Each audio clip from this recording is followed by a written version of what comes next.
Welcome to the Ken Hill Substack. This is Ken Hill. BMW S1000rr update. So I got a lot to talk about.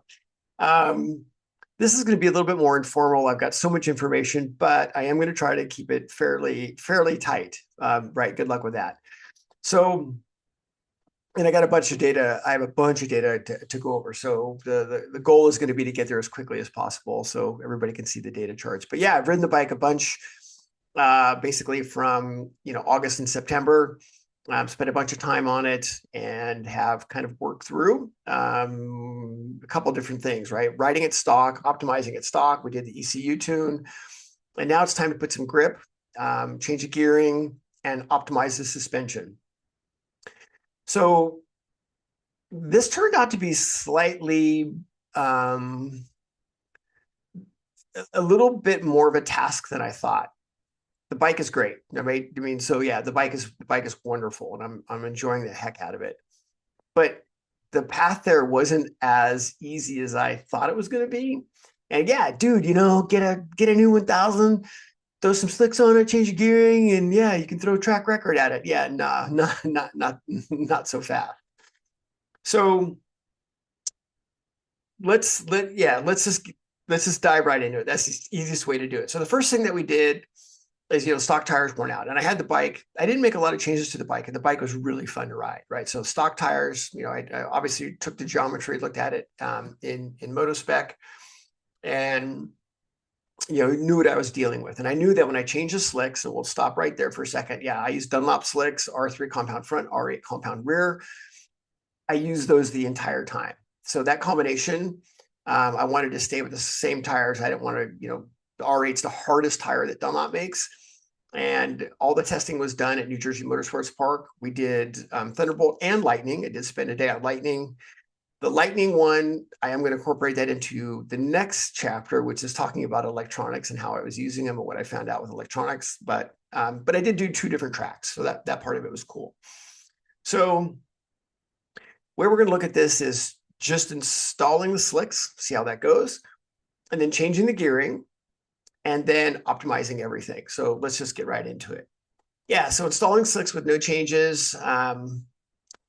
Yeah, I have to say, I didn't really understand how well the stock bike worked on the stock tires until I put slicks on it. And yes, of course, I knew that there was going to be a geometry change. I get it. But even when I set that bike back on the geometry, it wasn't magic, right? It wasn't like, oh my gosh, it's great. It actually wasn't, because the additional forces that we put into it.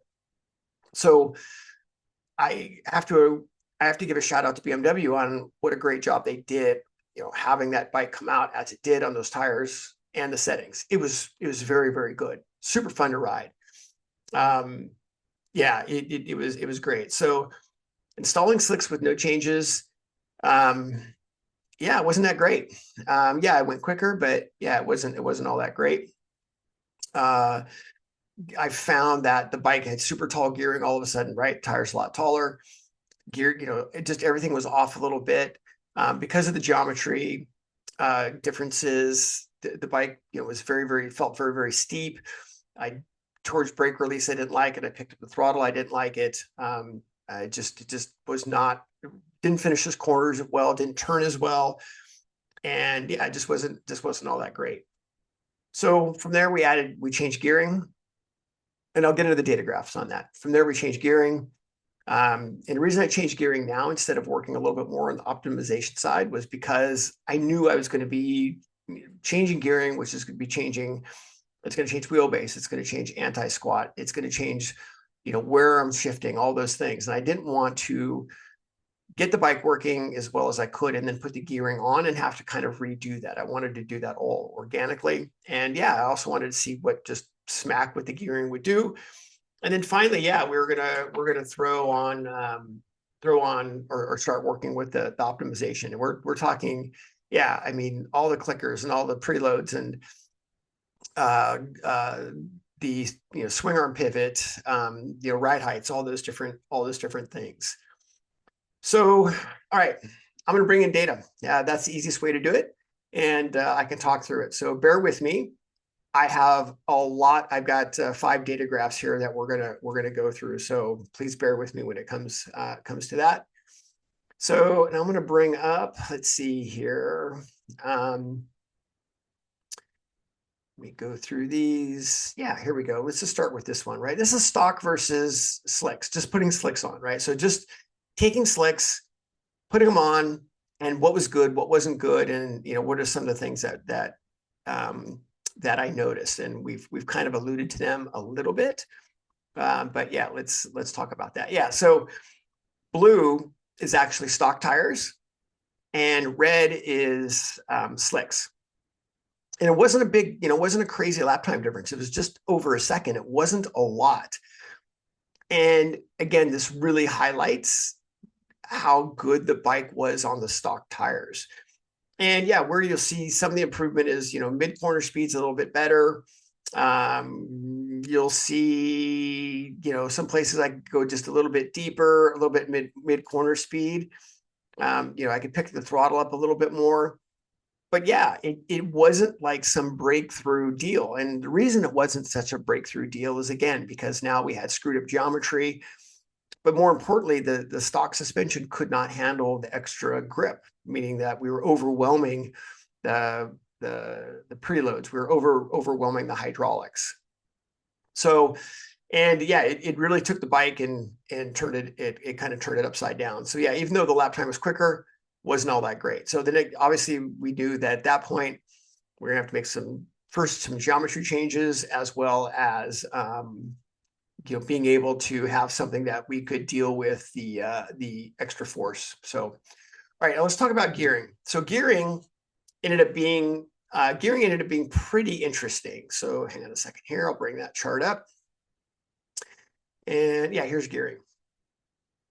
So gearing, now I'm taking just a snapshot on gearing, because at first, if you do the expanded version with gearing, you're like, oh, it's really not that big of a deal. It was a big deal. First of all, the bike was easier to ride. I didn't have to use first gear multiple times a lap. I wasn't caught in between gears where I felt like I had to try to roll through a corner in third versus screaming it in second.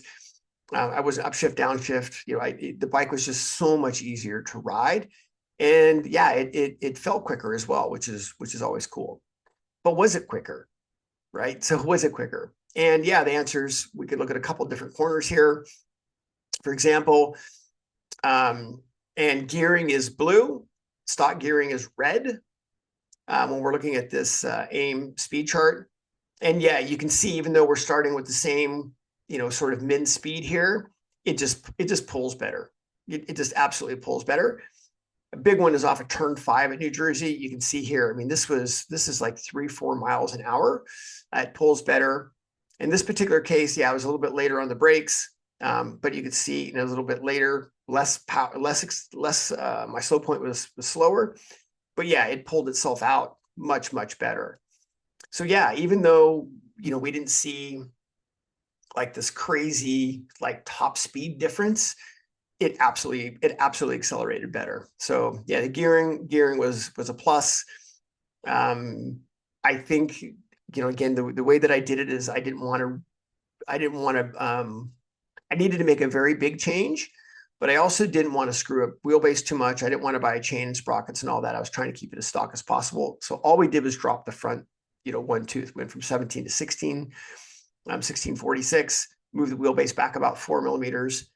And it worked good. I would say that I would at some point potentially want to mess with that by a half a tooth or a tooth, based on the pace coming up a little bit. But overall, yeah, gearing was great. Yeah, it was a big positive. Easier to ride, more speed. We'll take that one. Okay, now let's start getting into setup. Yeah, so let's go with slicks versus setup. And we're gonna spend a little bit of time here. So this is the best that I did on slicks with no setup versus set up the way I wanted, right? So I think we got down to a 30 flat or 30.3 or something like that with just putting the slicks on. And then I ended up in the kind of high 27s at New Jersey. That was kind of the best. I think again, that was on the harder tire. I think there's definitely some more there, which is cool. But yeah, still good lap time, right? So now we're kind of within that 7.7 second range of the lap record on a stock bike. So the pace is good. So yeah, red is fully set up. Red is fully set up versus the black is just putting slicks on. And yeah, you notice a lot of things. One, yeah, we can brake later. So let's kind of get into that. When I go to set something up, the first thing that I did in this particular bike was we needed to put the geometry back. So we put the geometry back via MotoSpec. We look at MotoSpec and say, how much do we need to adjust the ride height to get it back to where stock is? So easy on the BMW, right? We had the rear ride height adjuster makes that a snap, and we were able to immediately put the geometry back. So we put the geometry back, and yeah, we got some of the better turning. But yeah, the bottom line is the bike moved around a lot more with the additional grip. I mean, a lot more, especially out of the rear. So what I worked on was tightening up and getting the feel from the shock and getting the feel from the fork that I wanted, even though, if you add some preload to the rear or you add hydraulics, right, you're essentially sort of changing ride heights to a degree, right? How fast it's going down or where it's down or up or coming up in different parts of the corner. Well, I'm going to use geometry more as the fine tuning tool because I want to get at least the support that I need so I can figure that out. So it became kind of a game of adding preload, adding compression, taking out rebound, adding rebound, and front and back, and figuring that out. And this is where things got interesting. Yeah, the bottom line is the bike is really finicky, right? There's a fine line of what the bike likes versus what it doesn't like, and the adjustments are very coarse, meaning that, if you look at the fork, for instance, right, there's not that many positions of rebound. There's not that many positions of compression. I think there's 9 or something like that. So a click is a big difference. Preload, even normally we would make a change to kind of get a big swing. We'd try 2 or 3 turns of preload. This bike, that's massive. I mean, at the end, we were settling on quarter turns of preload. Same thing in the rear, right? I think a turn on the rear spring is a 1.5 mil or more. So when I was making big swings, I was really screwing things up because I was used to, having these normal amounts. So yeah, it would give me a really false sense of what was going on. So it became a balancing act of, okay, getting the fork feeling how I wanted to, then working with the rear, getting the rear where I wanted to. Now the front doesn't feel good. What's happening does it wheelie more? Does it not wheelie more? How's it at brake release? And, just kind of constantly running this full loop. And basically I got to a point of where the pace came up, but I struggled with the bike on chassis movement, coming from the rear at high speed. It felt good off low speed corners. And it's really interesting. Let's talk about that for a second, because like, for instance, coming off of turn 5, you can see stock, or sorry, basically like slicks, those slicks. I can bring up the stock graph as well. Actually, we might as well do that while we're kind of going through all of this.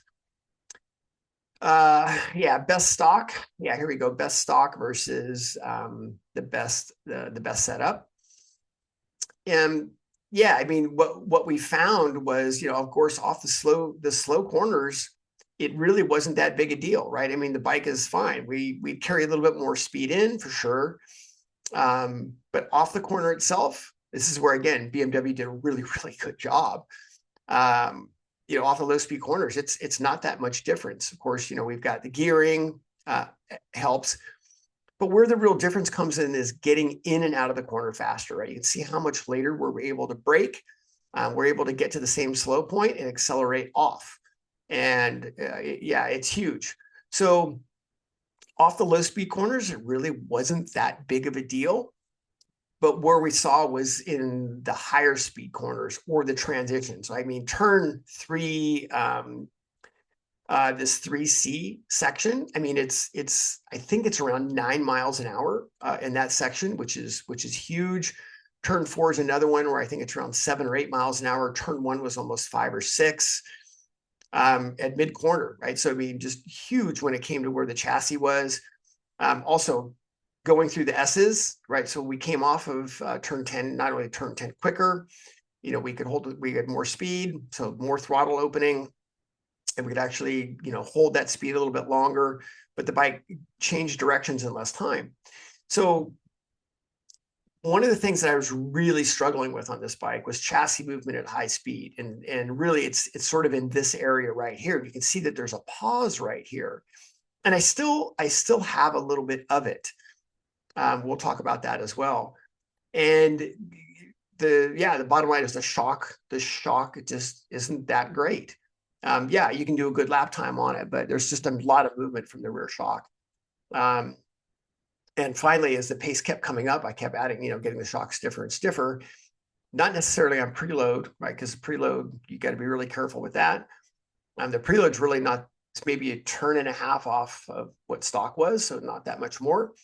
But the clickers are basically maxed out at this point. I think I'm at max compression and almost max rebound to slow the thing down, and just because the thing just doesn't have a lot of control.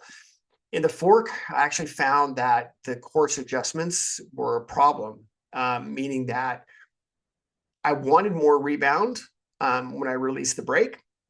And if I found that if I went an extra click or two, that it would stay down too much and then I'd get weird feelings. So it was better to kind of compromise on that one, actually compromise more with preload and compression. So we actually have a decent amount of preload in there, less compression, but I needed the bike to be held up a little bit more. So also, let's talk a little bit about, swing arm pivot. I tried swing arm pivot heights, which is one thing. It's so cool. It's so cool. I could change the swing arm pivot in 4 minutes. It's very, very simple. And yeah, it made a difference for sure. I didn't necessarily like the lower positions. I ended up trending back to the stock position. And yeah, part of that might be the fact that it's, stock suspension. But yeah, I liked it. The difference for me in this setting with these tires was the swing arm pivot in, say, the middle position versus the higher position, was a difference between it finishing a corner with a lot of confidence or not finishing the corner with a lot of confidence. So I was much happier with that. And there's, again, we can get into the whole debate of, stock suspension and what it has to offer and how that came into play, but that position worked well for me. So yeah, when we look at that, we'll do one more. Yeah, so actually here, let me dive into sort of the end, which is, after many days and a bunch of tires, what really stood out. Yeah, the bike really likes a neutral stance, slightly biased to the front, but not too much, right? So that's the thing, is I found that if the front got stuck at brake release or was stuck when you picked the throttle up, you were not finishing your corner. The bike really liked to have the front wheel away from you at that point. But it's a compromise too, because the front also liked the weight transfer initially. I found that if the fork did not transfer weight initially, I didn't have any confidence in it.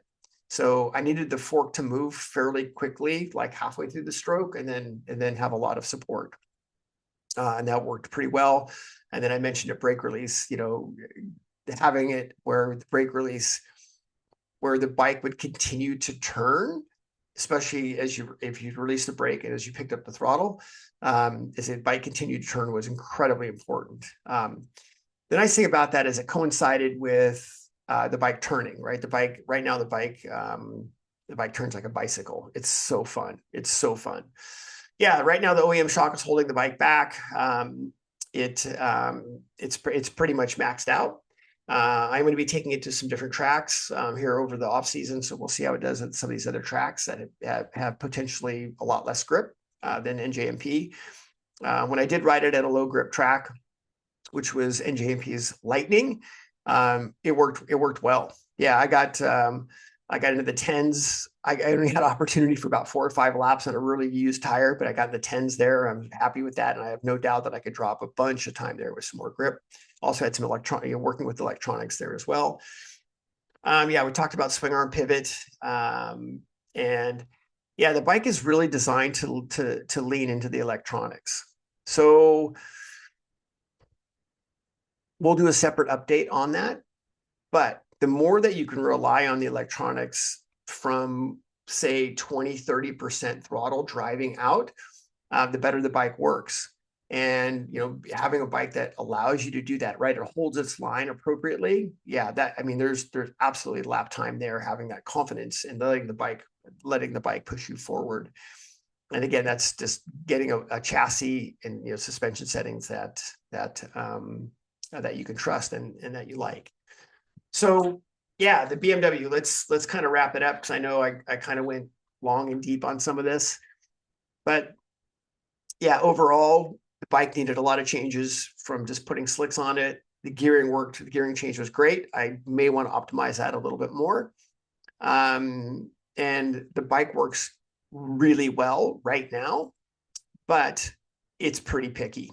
Again, it's some of the characteristics I had mentioned about how the fork. Same thing with the shock, right? The shock, and again, this is stock shock, but as you go to put the throttle on, you definitely want to feel the rear. I call it, like, you want the rear to set, but not too much, because then if it sits too much, that's not going to work. And then then once you have that, the bike will be very solid, and you can trust using the throttle, trust using electronics. And yeah, right now we've got it in a good window. Again, what's holding me back is I'm still getting quite a bit of chassis movement in the high speed stuff, and there's just some little bit of lags. Comparing where my next steps are speed wise to, say, a Moto America, a top 3 Moto America rider at New Jersey Motorsports Park. My big gaps are I'm losing quite a bit of time in turn 2, which is something I was working on. I'm losing a ton of time in turn 4. I'm losing a ton of time here coming onto the front straightaway. And those are all places where chassis movement is a problem, right? I don't have the confidence to go in there knowing that the chassis is going to be planted going through those spots. So, but yeah, it still ends up being a really, really fun lap time. And for a stock bike, it's absolutely nuts. And I think that there's, even in this condition with some stickier rear tire, I think we can even improve on that lap time as well. So there you go. A long BMW update, but a lot, trust me, a lot went into this as well. There was a lot of laps to get it where it is. Funny part is I've had a couple of people ride the bike, and yeah, they were blown away on how simple it was to ride, how easy it was to ride. These are people coming off some really nice motorcycles too.